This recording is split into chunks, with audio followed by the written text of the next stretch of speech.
यहाँ देखा सही है कि नहीं? हेलो मेरे स्टूडेंट, आपका टॉपर कोचिंग सेंटर में वेलकम है। आज बिलियन का दूसरा टॉपिक है, शुरू करते हैं, देखते रहिएगा आप। आज उसी के हम पढ़े थे हेनरी का नियम, उसी के आगे आज है। आज हम पढ़ेंगे बिलियन की सांद्रता, जानना चाहेंगे बिलियन की सांद्रता। बिलियन की सांद्रता, आखिर बिलियन की सांद्रता होती क्या है? आखिर हमें बिलियन में ही सांद्रता क्यों पढ़ना है? सांद्रता का मतलब ही मात्रा होता है। सांद्रता का मतलब ही मात्रा होता है। तो हम जानेंगे कि बिलियन की मात्रा, अगर हम विलय विलायक मिला रहे हैं तो उसमें कुछ बिलियन की मात्रा भी होगी।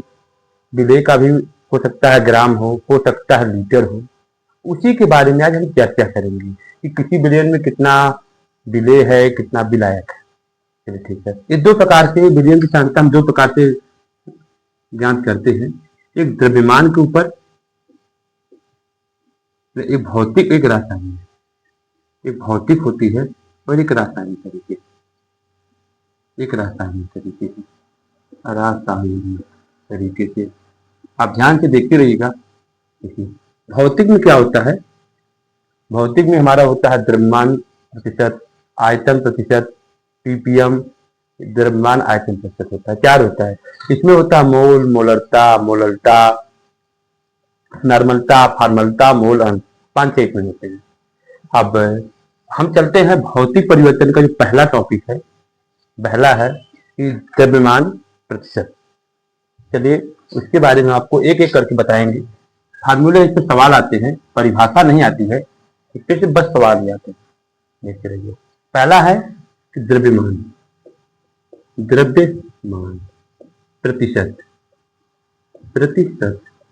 अच्छा, आप अब जानना चाहेंगे कि द्रव्यमान प्रतिशत होता क्या है। ठीक है, प्रतिशत का मतलब ही 100 होता है। प्रतिशत का जो मतलब होता है 100 होता है। या तुम ऐसे लिखे या तो ऐसे, परसेंटेज, परसेंटेज का चिन्ह होता है। देखते रहिए कि अगर हमें द्रव्यमान प्रतिशत या भौतिक परिवर्तन में कोई भी चीज में अगर याद करनी तो हमें याद रखना पहले इस 100 ग्राम में होती है। अगर द्रव्यमान है तो ग्राम में होगी, अगर लीटर है तो 100 ml में होगी। समझ रहे? 100 ग्राम या 100 ml की बात होती है, यहाँ पे किलोग्राम और यहाँ पे लीटर की बात नहीं होती है। इसी प्रकार हम देखते लिखते हैं। अच्छा, द्रव्यमान प्रतिशत का फार्मूला क्या होता है, परिभाषा क्या होती है? देखिए द्रव्यमान प्रतिशत की जो फार्मूला क्या होता है, द्रव्यमान प्रतिशत का। अच्छा, विलय की मूलक, विलय की संख्या, विलय का भार, ऐसे भी दे सकते हैं। विलय का भार, विलय का भार भाई कोई बिलियन बनाएंगे इसमें भार और विलय और विलायक होंगे, और यहाँ पे रहेगा बिलियन का भार, बिलियन का भार। और किसमें 100 ग्राम में। तो हम परिभाषा बना सकते हैं कि 100 ग्राम बिलियन में विलय का मात्रा ही द्रव्यमान प्रतिशत कहलाती है। 100 ग्राम बिलियन में विलय की मात्रा को क्या कहते हैं, द्रव्यमान प्रतिशत का। 100 ग्राम, और यहाँ पे हम 100 का गुणा कर देते हैं क्योंकि हमें प्रतिशत निकालना है ना, 100 को गुणा कर देंगे। 100 ग्राम, 100 ग्राम बिलियन में विलय का मात्रा या विलय का भार ही क्या कहलाता है, द्रव्यमान प्रतिशत कहलाता है। ठीक है। अगर इसी प्रकार आयतन प्रतिशत भी होता है, सेम होता है, ज्यादा नहीं सवाल लगाने की, आपको इसी पे आप सवाल आएगा। आयतन प्रतिशत ये क्या होता है, ये देखते रहिए। तो इसे हम जैसे लिखे हैं इसको भी लिखेंगे। यहाँ पे लिखेंगे विलय का, विलय की मात्रा, विलय की मात्रा किसमें रहेगी, लीटर में, ml में रहेगी। किसमें रहेगी, ml में। बिलियन की मात्रा 100 ml में, यहाँ हम 100 ml की बात करते हैं, यहाँ गुणे 100 कर देंगे। अगर कोई हमसे पूछे आयतन प्रतिशत की परिभाषा बताइए तो हम लिखेंगे कि 100 ml बिलियन में उपस्थित विलय की संख्या ही या विलय की मात्रा ही आयतन प्रतिशत कहलाते हैं। समझ रहे हैं? देखिए 100 ml बिलियन में विलय की मात्रा ही द्रव्यमान आय, 100 ml बिलियन में विलय की मात्रा ही आयतन प्रतिशत कहलाती है। ठीक है। और इस तीसरा परिभाषा होता है कि द्रव्यमान दोनों होता है, द्रव्यमान आयतन प्रतिशत, तीन होता है। ये देखिए, इसको हम कैसे निकालेंगे? इसमें कुछ नहीं होता, बस यही होता है, विलेय विलेय का भार बटे विलयन की मात्रा। देखते रहिए, ये मात्रा ml में होती है, यहाँ भार ग्राम में होता है, तो यहाँ गुणित। तो हम क्या बताएंगे कि भार बटे अणुभार के अनुपात को हम क्या कहते हैं? मोल। भार बटे अणुभार के अनुपात को क्या कहते हैं? हमें मोल कहते हैं। भार बटे अणुभार के अनुपात को हम क्या कहते हैं? मोल कहते हैं, अणुभार। समझ रहे? देखो, अगर कोई पूछे कि मोल होता क्या है, ये मोल की परिभाषा क्या होती है, तो लिख देना कि भार बटे अणुभार के अनुपात को हम मोल कहते हैं। मोल निकालना बहुत जरूरी है, क्योंकि आप मोल अगर नहीं निकाल पाओगे तो आप कोई भी सवाल सॉल्व नहीं कर पाओगे केमिस्ट्री का पहले पाठ का। ठीक है। अच्छा, इसी तरह में दूसरा क्या होता है? मोलरता। इसमें क्या होता है? विलेय के मोलों की संख्या, विलेय के मोलों की, विलेय का भार, विलेय के मोलों की संख्या,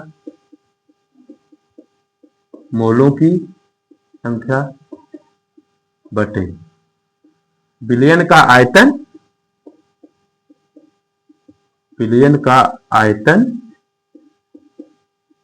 लीटर में। मतलब देखो मेरे भाई, अगर हमें मोलरता निकालनी है या हमें मोलरता का फर्क परिभाषा होता है, तो लिखेंगे कि 1 लीटर, यह लिखा गया है लीटर, कि 1 लीटर विलयन में उपस्थित मोलों की संख्या को ही, 1 लीटर विलयन में उपस्थित मोलों की संख्या को ही क्या कहते हैं? मोलरता कहते हैं। तो फिर सुनो, 1 लीटर विलयन में उपस्थित मोलों की संख्या को ही हम मोलरता कहते हैं। समझ रहे हो? अच्छा, अगर आपको एग्जाम में यहाँ पे ml ना देकर, लीटर ना देकर ml दे दे, अगर मान लो यहाँ पे ml दे दे आपको, तो आपको 1000 से यहाँ पे गुणा कर देना होगा। समझ रहे हैं? कब करेंगे? जब आपको यहाँ पे ml दिया रहेगा। अगर लीटर दिया होगा तो आप 1000 से गुणा नहीं करेंगे। ठीक है। अच्छा, इसका आगे क्या होता है? मोललता कुछ नहीं, ये इससे भी होता है। विलेय के मोलों की संख्या, विलेय के मोलों की संख्या, बटे विलायक का, यहां भी अंतर होता है, विलायक का भार केजी में, किलोग्राम में। अगर तुमसे कोई पूछे कि मोललता क्या होती है, तो बताना कि 1 किलो या 1 केजी विलायक में उपस्थित विलेय के मोलों की संख्या ही क्या कहलाती है? मोललता कहलाती है। 1 केजी विलायक में उपस्थित विलेय के मोलों की संख्या ही मोललता कहलाती है। आज समझे? 1 केजी विलायक में उपस्थित विलेय के मोलों की संख्या ही मोललता कहलाती है। अगर यहाँ पे आपको केजी ना दे के ग्राम में दे दे, mg ग्राम में दे दे, तो आप यहाँ पे 1000 के ऊपर क्या करेंगे? गुणा कर देंगे। समझ रहे हैं? ठीक है। इसके आगे हमें नॉर्मलता और फॉर्मलता हमारे सिलेबस में नहीं है, ना ही पूछता है। समझ रहे हैं? तो हम इसे पढ़ना भी नहीं उचित समझेंगे। इसके आगे है कि मोल अंश या मोल प्रभाज, मोल अंश या मोल प्रभाज, मोल प्रभाज। अच्छा, ये क्या होता है? कुछ नहीं होता यार। इसमें क्या होता है? विलेय की मोलों की संख्या, जो पदार्थ की हमें मोल की पूछेगा, मान लो अगर जो भी सवाल पूछेगा उसी में विलेय के मोलों की संख्या,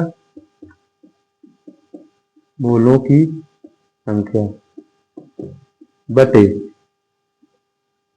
विलयन के मोलों की संख्या, बस विलयन के मोलों की संख्या। समझ रहे हैं ना? कि अगर हमें मोल प्रभाज या मोल अंश के बारे में कोई पूछे तो हम बताएंगे कि विलेय के मोलों की संख्या बटे बिलियन के मोलों की संख्या के अनुपात को ही क्या कहते हैं, मोल प्रभाज या मोल अंश कहते हैं। अच्छा, यहाँ बिलियन लिखा गया है तो आप बिलियन का कैसे निकालेंगे, तो आप कैसे करेंगे, हमें पता है बिलियन बराबर होता है विलेय प्लस विलायक होता है, विलेय प्लस विलायक होता है। अगर हमें ये भी याद रखिए, यहाँ जो विलेय लिखा गया है, विलेय कभी हमें कभी कभी क्या होता है विलायक पूछ देता है, इसलिए हम यहाँ विलायक भी लिखना पसंद करेंगे, विलायक। दोनों पूछ सकता है, तो पूछने के लिए दोनों पूछता है सबसे, विलायक या विलेय की मोलों की संख्या बताइए आप, तो लिखेंगे विलेय। देखो, विलेय या विलायक की मोलों की संख्या बटे बिलियन के मोलों की संख्या। इसमें विलेय और विलायक के मोलों की संख्या दोनों को क्या कर देंगे, ऐड कर देंगे। आया समझ में? ठीक है। अच्छा, इसी एक चार परिभाषा, यही चार आपको फार्मूला याद रखना है जो आपके एग्जाम के लिए काफी ज्यादा इंपॉर्टेंट है, समझ रहे हैं। आगे हम आपको बताते हैं विलेयता क्या होती है, इस पे हम आपको सवाल भी करवा देंगे, अगले वीडियो में आपको सवाल भी करवा देंगे। देखिए विलेयता क्या होती है, विलेयता, विलेयता क्या होती है बताया गया है विलेयता। एक मिनट देखिए आगे, वाष्प दाब, वाष्प दाब, आखिर ए क्या होता है, वाष्प दाब। देखिए कि हमें बोलेंगे कि वाष्प द्वारा लगाए गए दाब को क्या कहते हैं, वाष्प दाब। वाष्प द्वारा लगाए गए दाब को ही क्या कहते हैं, वाष्प द्वारा लगाए गए दाब को, लगाए गए दाब को वाष्प दाब कहते हैं, वाष्प दाब कहते हैं, समझ रहे हैं। देखिए वाष्प है, जैसे हमारे घर में क्या होता है, हमारी माँ खाना बनाती हैं, जब चावल बनाती हैं तो क्या करता है, वाष्प जो होती है चावल के अंदर की वाष्प क्या होती है, ऊपर से ढक्कन को ऊपर फैलने का प्रयास करती है और ढक्कन ऊपर से क्या करता है, उस पर दाब लगाता है ताकि वाष्प बाहर ना आए, समझ रहे हैं। जब वाष्प ज्यादा हो जाती है तो ढक्कन अपने आप उठने लगता है, समझ रहे। अगर उसी ढक्कन के ऊपर हम एक छोटा सा पत्थर रख दे जाके 100 या 200 ग्राम का, तो कुछ टाइम तक क्या होगा, ढक्कन ऊपर नहीं आएगा, लेकिन पता चलेगा कुछ टाइम के बाद फिर वाष्प जो रखे हुए पत्थर को भी उठा देगी।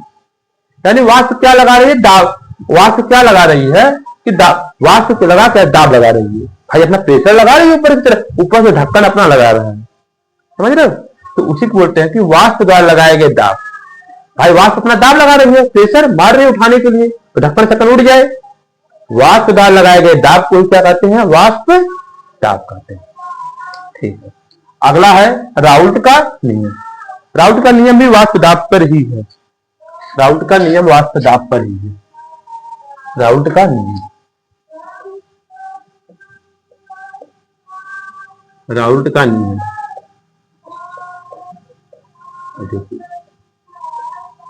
राउल्ट का नियम हम क्या करते हैं, हम लेते हैं 2 बर्तन,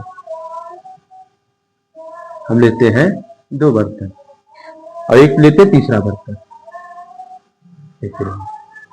बर्तन को हमने बंद कर दिया बाहर से, गैस नहीं निकल पाए,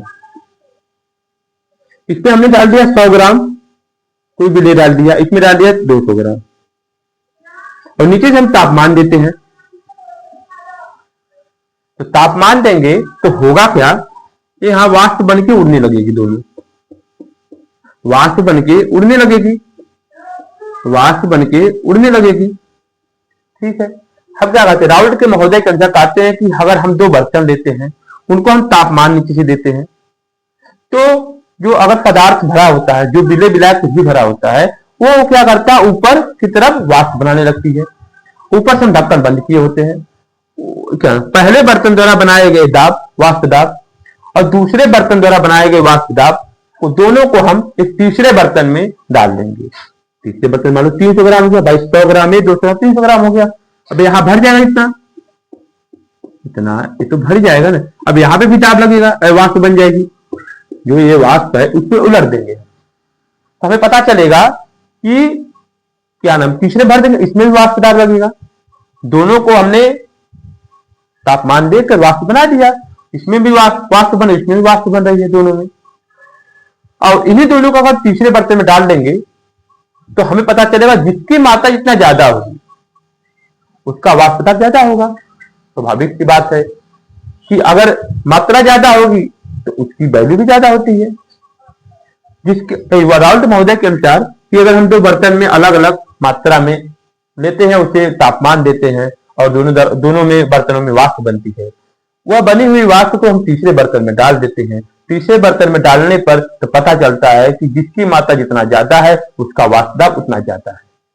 बस यही राउल्ट का नियम है, यही राउल्ट का क्या नियम है। इन्होंने फार्मूला दे दिया कि P T total P1 X1, यहां X रहेगा X1, P2 X2। बस यही तो बताए हैं कि जो पहले बर्तन पे लगा दाब दूसरे बर्तन पे लगे दाब के कुल दाब के बराबर होता है वाष्प दाब, और वाष्प दाब वही उसी का वाष्प दाब ज्यादा होगा जिसकी मात्रा जितना ज्यादा हो। समझ रहे हैं? बस ये राउल्ट का नियम था। ये आप प्रैक्टिकल से भी कर सकते हैं, हमने अपने क्लास में प्रैक्टिकल भी दिखाए हैं इस चीज के हैं। हमारे बच्चे टेस्ट में सब बच्चे ने इसमें फुल मार्क पाया था, किसी ने भी गलत। प्रैक्टिकल से बताए गए हर चीज बच्चा सही से करता है क्योंकि उसे भूलता नहीं है। अगर आप भी चाहते हैं प्रैक्टिकल से हर चीज सीखना तो आपको हमारे टॉपर कोचिंग सेंटर में आना होगा। समझ रहे हैं? तो चलिए ठीक है, आज के लिए इतना ही रखते हैं हम। धन्यवाद। आपको कैसी लगी हमारी वीडियोस बताइएगा कमेंट बॉक्स में। कुछ कमियां होंगी तो उसमें आप जरूर बताइएगा, हम सुधार करेंगे क्योंकि सुधार करने वाला हर दिन प्रगति करता है। हमें हमारी कमियां बताएंगे तो हम जरूर इसके प्रयास करेंगे सुधार करने अगले वीडियो में। या कुछ मिस्टेक हुआ होगा तो हम जरूर इसको आपको नेक्स्ट वीडियो में बता देंगे, क्योंकि हर दिन मुझे सुधार करना है और तुम्हें भी हर दिन अपने पढ़ाई में सुधार करना है। दोनों भाई बहन को सुधार करते करते उस मिसाल तक जाना है जहां तक हमारे माँ बाप, हमारे गुरु और हमारे दोस्त यार, हमारे नाते रिश्तेदार चाहते हैं कि हम पहुंच जाएं। जिन्होंने भी ताना मारा है उन्हीं को हमें ये सिखाना है कि दिखाना है करके कि हम क्या है। हमने भी टॉप किया है 2 बार, हाई स्कूल इंटर में। हाई स्कूल में 92%, इंटर में 87% पाया है हमने भी। और अगला हम चाहते हैं कि तुम टॉपर बनो। हर बच्चा वो टॉपर बनेगा जो अपने माँ बाप की नजरों में, अपने नजर में, अपने यार दोस्तों की नजरों में अपनी उम्मीदों से ज्यादा नंबर पाएगा। हम आपको विश्वास दिलाते हैं, हम आपके साथ रहकर आपको उस मिसाल तक पहुंचाएंगे जहां तक आपने कभी सपनों में नहीं सोचा होगा। चलिए ठीक है, अच्छा लगा होगा तो आप अपने वीडियो को अपने भाइयों, दोस्तों, जो भी आपके सगे संबंधी होंगे शेयर कर देना और हमारे वीडियो को सब्सक्राइब, लाइक कर देना ताकि आपको समय समय पर वीडियो मिलती रहे। हम आपको बोले वो फ्री में सब पढ़ाएंगे। अभी थोड़ा सा बहुत बिजी होने की वजह से हम डेली वीडियो नहीं डाल पा रहे हैं क्योंकि मेरा भी एग्जाम आ गया, SSC सीरियल का मेरा भी एग्जाम आ गया है। ठीक है, धन्यवाद।